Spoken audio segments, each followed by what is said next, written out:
Hi, everyone, and welcome to another Walls and Ceilings Legal Insights video. I'm roofing contractor, editor-in-chief Art Eisner, and I'm glad to be joined today by Trent Cotney of Adams and Reese. Trent, always glad you're here to walk us through some of the biggest issues facing the construction trades, legal or otherwise. How you doing today? Doing great, Art. Looking forward to it.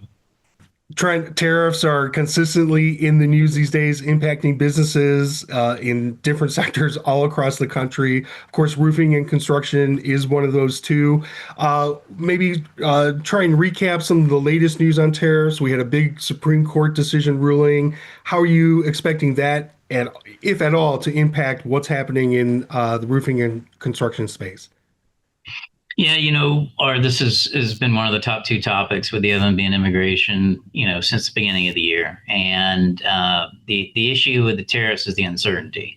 There's a lot of back and forth adjustments. And what I've told contractors and trades out there is look, the Trump administration is using this as a weapon, right? They're using it as an opportunity to negotiate better deals. The uncertainty should die down here within the next couple of months because the midterm elections, even though they're a ways off, we need some stability.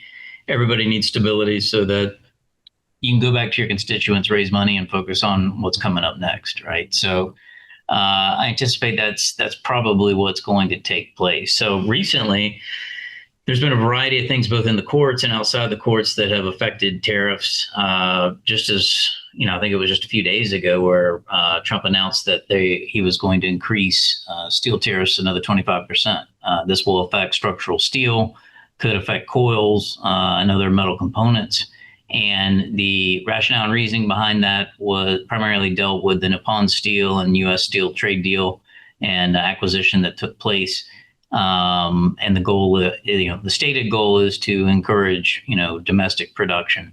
In the short term, I think that will impact everything from, panels to fasteners to you name it. I think you're going to start seeing a little bit of an impact there. I've already seen an impact based on the previous tariffs.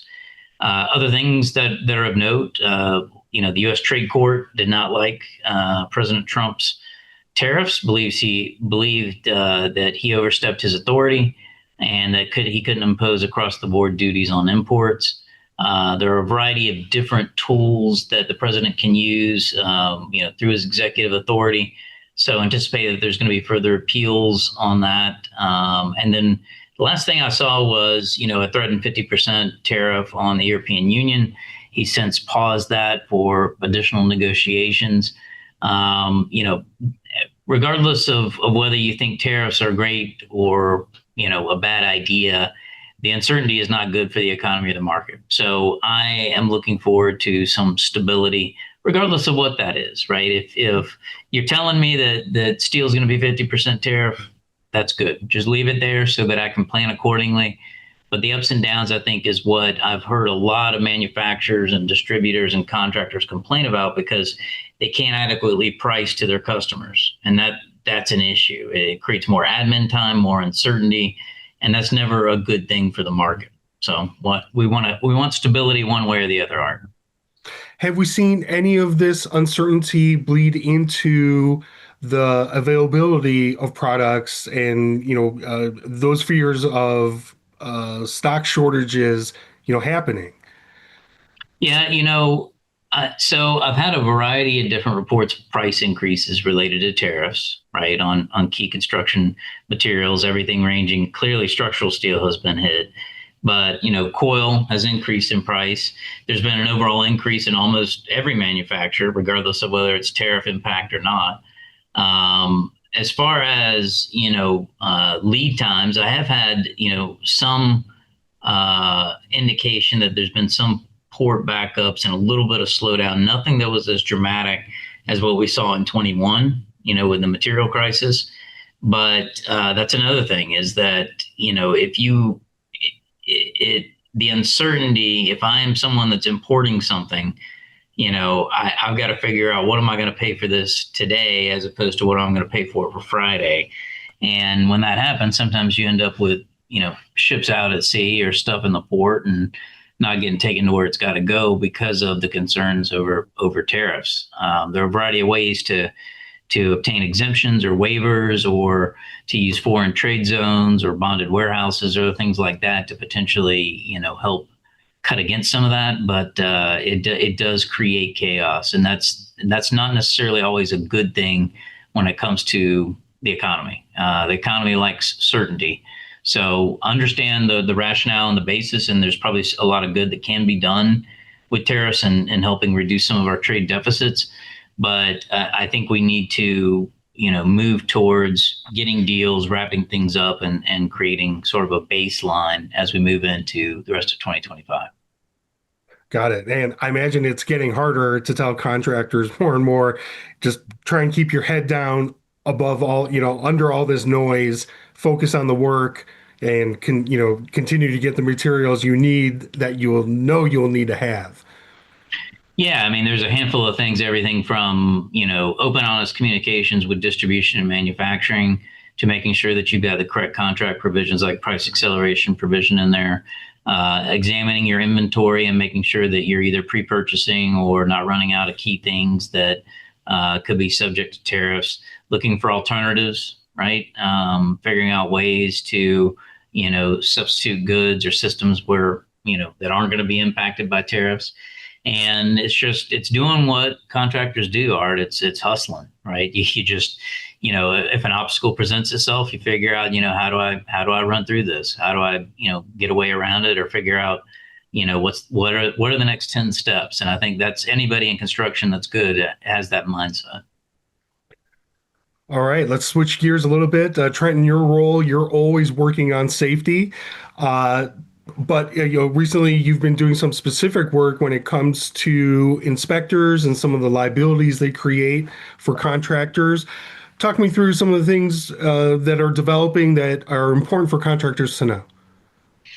Yeah, absolutely. It is. I had the pleasure of being able to talk recently at an event where it was filled primarily with safety directors and safety professionals, a little bit of a different audience that I normally speak to, and it was very eye-opening. A lot of the concern there was how to deal with an inspector when an inspector is on site. There's liability concerns, there's risk mitigation, there's compliance concerns, there's all these different things. And what we talked about was, how to create a standard operating procedure for dealing with an inspection. Understanding, always being civil, always being cooperative, always telling the truth, but knowing and asserting your rights. And that's part of it, knowing that, an inspector can't require you to demonstrate anything. That's the equivalent of entrapment. It's knowing that if you're a supervisor, you've got the right to counsel, and they can't talk to you without counsel present if you assert that right. So it's things like that. We went over a lot of that mindset. And I think what impacts a lot of management and a lot of safety professionals is the anxiety and the fear of an inspection. Mhm. So part of, what my role is and what other people in the same field's role is let's take that anxiety away by preparing, by planning and having a great operating procedure. So everybody's on the same page. It's part of doing construction, and that's how you should look at it.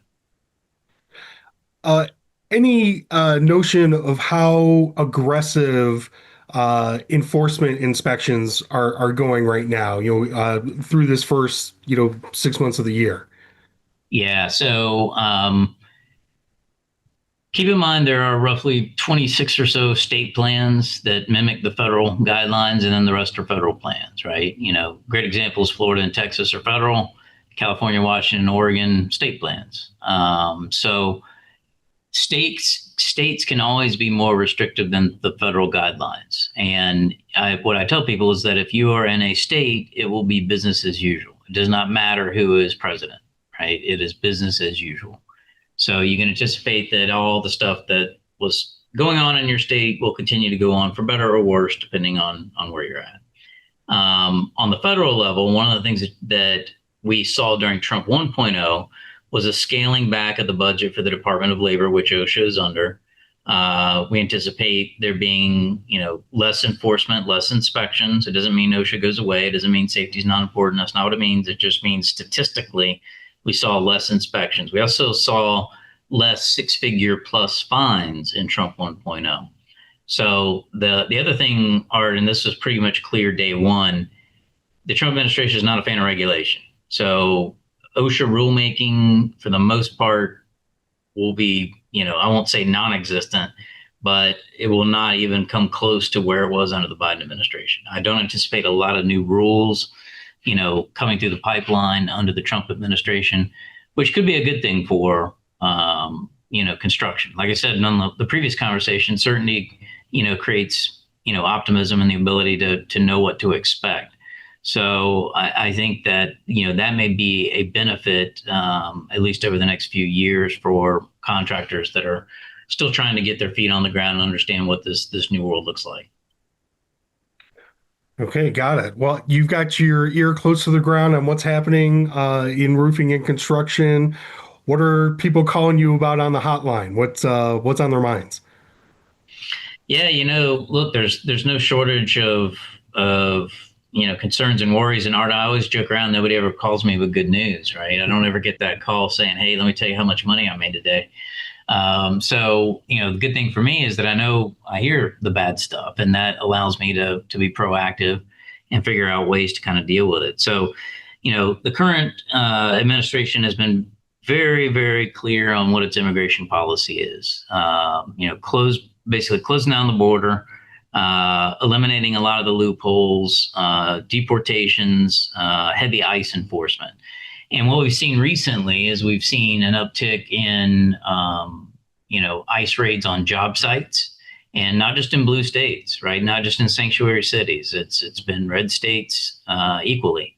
And we've also seen ICE officers working closely with state law enforcement to, for lack of a better word, target and pull over construction vehicles and seek to deport individuals inside those vehicles. I've had multiple calls on this, both from W-2 and 1099 crews that were being targeted, and the contractors are asking me, what can you do? And obviously, as a lawyer, the first thing I'm going to tell you is always hire legal workers. But the reality is that if you're in a state that just requires I-9 documentation for a W-2, you could be fully compliant and still have someone that is not here legally. So if you are concerned about being targeted, just recognize how they are being targeted. Watch there. It's usually high traffic areas. They're looking for construction trucks. They're looking for 4 to 6 guys wearing high vis. They're looking for certain things, and understanding that and figuring out better ways to kind of navigate and mitigate risk. Again, the goal is always to cooperate, never to not do things that you should be doing from an immigration standpoint, including complying with ICE, but knowing and asserting your rights. And part of that is, we had talked about this previously, or where if you get an ICE officer that's on a job site, or even at your home office, you have the ability to request a copy of the warrant. Ask to see the warrant, take a photo of it, make sure that the only way they can access private property is if it's a judicial warrant. So private property is typically the roof. It can be, the back of your office that's not accessible to, the public, all those types of things. And it's just about, at this point, it's about keeping your head on a swivel. That's it. It's understanding that this is a new world, like I've said, and we've got to make sure that we're understanding what we can do and what we can't do. And that's the goal when we have these conversations, is to make sure, listeners are aware of what the issues are, start thinking about it, and start preparing. All right, will do, Trent. Thanks again for all your insight today and the great conversation. And of course, for all you're doing for the roofing and construction trades. Where can people find out more? Sure, they can always email me, trent.cotney@arlaw.com, or hit me up on social anywhere at Trent Cotney. Before you head there, please make sure you stick to wconline.com for comprehensive coverage of the interior construction industry. Stay safe, and we will see you next time.